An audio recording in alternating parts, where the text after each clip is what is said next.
মোদি সরকার বিলটি হেরে গেল, কিন্তু রাজনীতিতে জিতে গেল। এই খেলাটা যদি না বোঝেন, 1 মিনিট শুনুন আমার কথা, সবাই বুঝে যাবেন। গত 15 বছরে এই প্রথমবার বিজেপি সরকার লোকসভায় বড় কোনো বিল পাস করাতে ব্যর্থ হলো। বিলটির নাম উইমেন্স রিজার্ভেশন বিল, এবং এর আড়ালে আরও দুটি বিল লুকিয়ে ছিল। প্রথমে এই বিলটি বুঝুন। উইমেন্স রিজার্ভেশন বিলের ওপর ভোট গ্রহণ শুরু হয়েছিল। 528 জন সদস্য উপস্থিত ছিলেন। পক্ষে ভোট পড়েছিল 298টি এবং বিপক্ষে 230টি। এই বিলটি পাস করানোর জন্য মোদী সরকারের 2/3 সংখ্যাগরিষ্ঠতা প্রয়োজন ছিল, কিন্তু মোদী সরকার 54 ভোটের ব্যবধানে বিলটি হেরে যায়। সরকার আগে থেকেই জানতো এই বিলটি পাস হবে না। তাহলে এটি আনা কেন হয়েছিল? কারণ রাজনীতিতে সবসময় শুধু জেতার জন্যই সবকিছু করা হয় না, বরং ন্যারেটিভ সেট করেও হয়। ন্যারেটিভটি কি? এবার বুঝুন। 16 এপ্রিল রাতে একেবারে শেষ মুহূর্তে রুল 66 কার্যকর করা হয়েছিল। এই রুল 66 নিয়মের মানে খুবই সিম্পল। যদি দুটো বা তিনটি বিল একই সাথে পাস করা হয়, তাহলে সেগুলোর ভোটাভুটি আলাদাভাবে হবে না, একসাথেই হবে। উইমেন্স রিজার্ভেশন বিলের সাথে আরও দুটি অ্যামেন্ডমেন্ট বিলের ওপরে জোর দিয়েছিল বিজেপি সরকার, এবং উইমেন্স রিজার্ভেশন বিলের নামে সরকার এই দুটি বিলও পাস করাতে চেয়েছিল।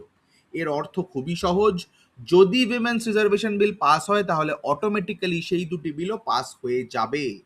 সরকার যে দুটি বিল পাস করাতে চেয়েছিল, তার মধ্যে একটি ছিল ডিলিমিটেশন বিল। বিরোধী দলগুলি মেনলি ডিলিমিটেশন বিলেরই বিরোধিতা করেছিল।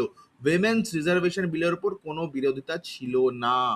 ডিলিমিটেশন মানে সহজভাবে লোকসভা আসনের জন্য নতুন বাউন্ডারিজ তৈরি করা, যার মানে ম্যাক্সিমাম পপুলেশন যেই স্টেটসগুলোতে থাকবে, সেই স্টেটসগুলোতেই ম্যাক্সিমাম সিটস থাকবে। এতে সমস্যা হলো, সর্বোচ্চ পপুলেশন যেই রাজ্যগুলিতে থাকবে, সেই রাজ্যগুলির কন্ট্রোল বাড়তে থাকবে।